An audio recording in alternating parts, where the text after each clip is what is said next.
तर ही सगळी मंडळी याची चर्चा करत बसली की रात्री वाघाने अचानक हल्ला केला, त्याच्यामुळे टोम्या वाघाने नेला.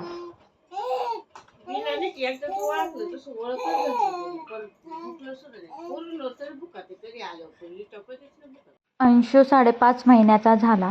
त्याला आम्ही रात्री बदामाची घुट्टी चालू केली.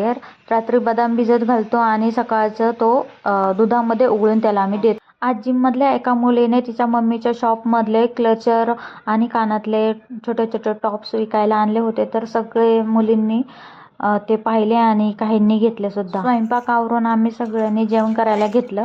आजीच्या मांडीवर बसून अंशू सुद्धा जेवण करत होता, कारण खाली टाकलं तर तो एकदम पालथा पडत होता. त्यामुळे आजीनं उचलून घेतला आणि त्याच्यासोबत जेवण करत होती.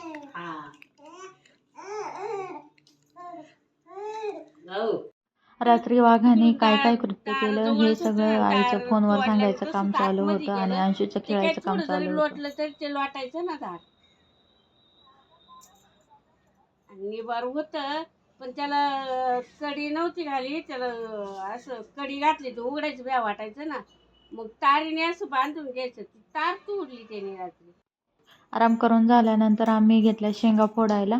अंशू बघा शेंगा पण फोडून देत नव्हता, नुसतं त्याला मांडीवर बसायला लागतं.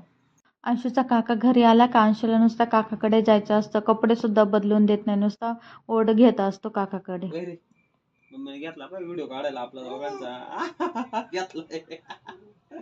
मम्मीला सांग म्हणा कॅमेरा बंद, आम्हाला एवढं लोक कॅमेऱ्यात नाही यायचं म्हणावं.